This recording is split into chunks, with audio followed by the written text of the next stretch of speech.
Do you find yourself highly frustrated, irritated, angered, even enraged by the things you see and hear in the news or on social media? Maybe you're frequently disheartened or depressed, feeling fatalistic that nothing in this world seems to be improving. There is a very real global disinformation and misinformation campaign to obscure, distort, and misrepresent God. And the only way to discern, to be sheltered from, and to not be affected by what people are telling you and by what you see and hear, and by all of the subterfuge of a very determined enemy of God, the only way to not be affected by that is to be in direct relationship with the Lord for yourself. I'm Xavier Lamont, and this is a special episode of the Ekklesian.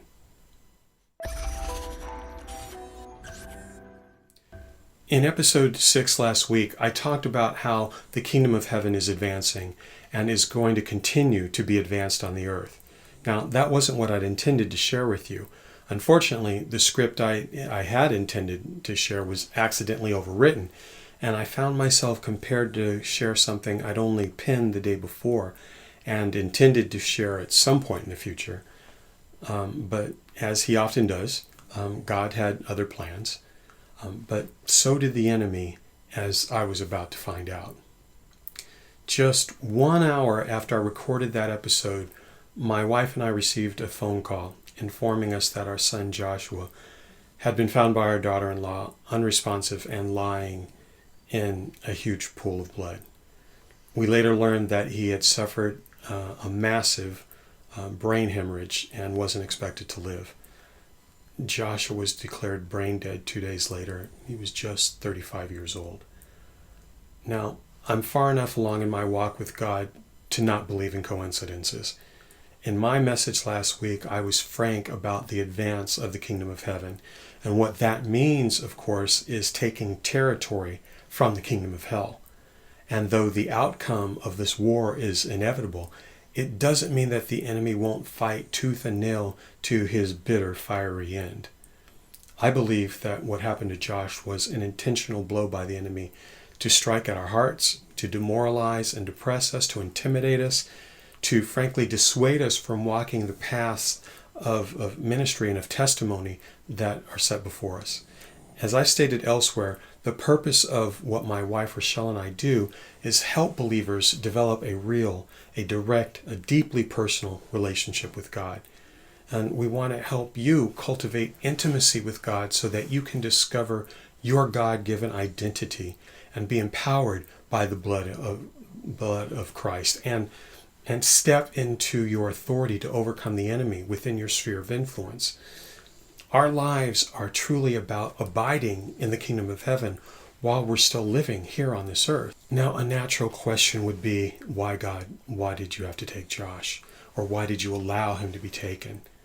Well, I'm also spiritually mature enough to know that it does no good to ask God why. There are far greater factors at work than the human mind can comprehend. And a long time ago, I adopted the attitude of Job when it came to severe circumstances in my life. Though he slay me, yet will I trust him. My point is, all sorts of bad things happen in this world that shouldn't. And at the root of them all is an enemy who gained the rule and dominion of the earth when Adam ceded it to him through sin.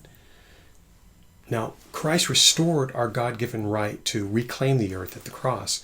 But like Israel facing the promised land, we are required to march in and take it by force.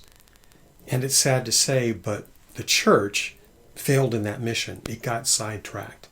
And the reason the world is in crisis, the reason why there is death and disease, the reason why men are at each other's throats is because the children of God as a whole have failed to step back into the proper role and exercise the dominion over the earth that God assigned to us.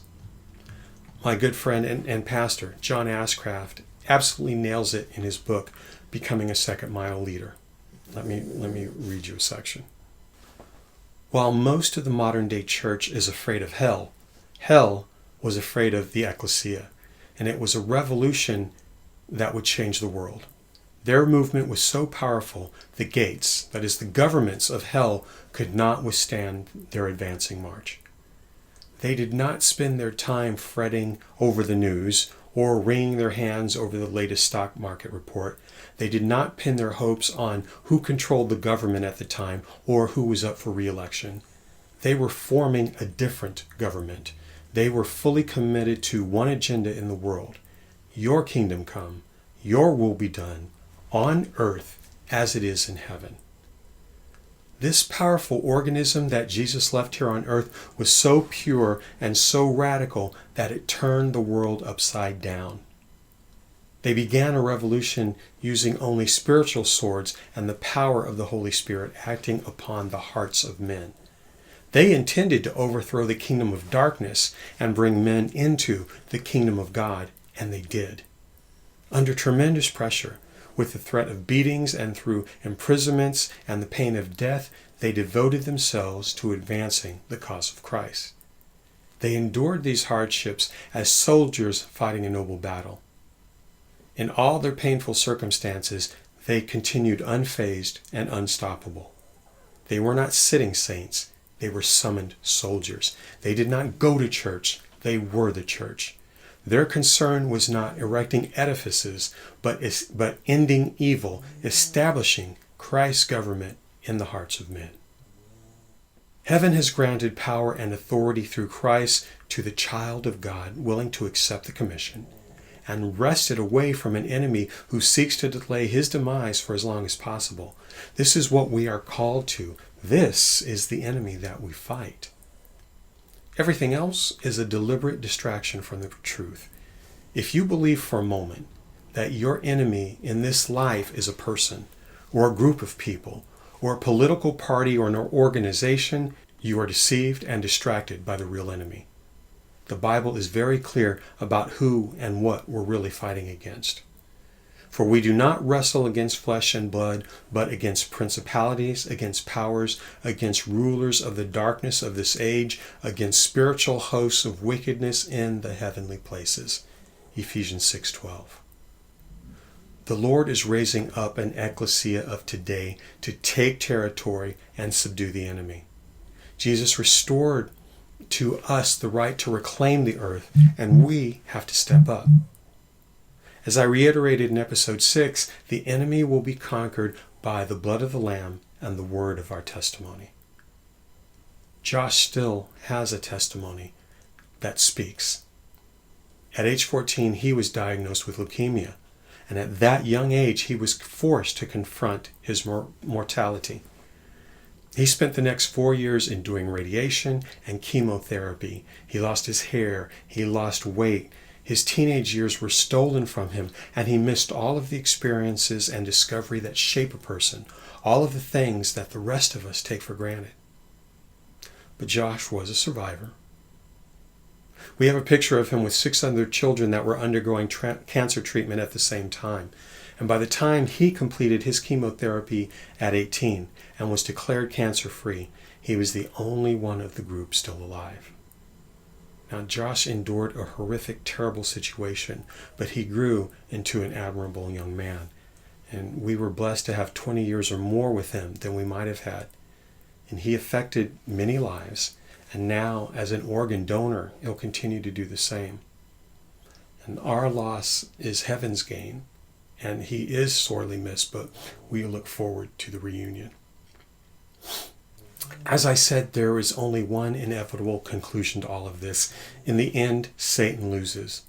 But now it's personal. Josh's passing only steals my determination to further advance the kingdom of heaven and take territory from hell. I'm sick of all the nonsense. I'm tired. I'm sick of the suffering. By helping to bring others into intimacy with God, we are going to build an army of the Lord, and we're going to break the back of the enemy. The reality, the power, and the influence of heaven is going to greatly expand and cut his time short. As Jehaziel said to King Jehoshaphat, the battle is not yours, it is God's. Remember that. You only need to step forward in faith, knowing that the Lord Almighty goes before you. I believe that you have a greater divine purpose, greater things that you will do, not only to change your life, but to positively affect the world around you. You only need to decide to commit to coming into a deeper, more intimate relationship with God to discover and unlock everything that you need. So think about it. What are you fighting? Who are you fighting? Who is your real enemy? Thanks for watching.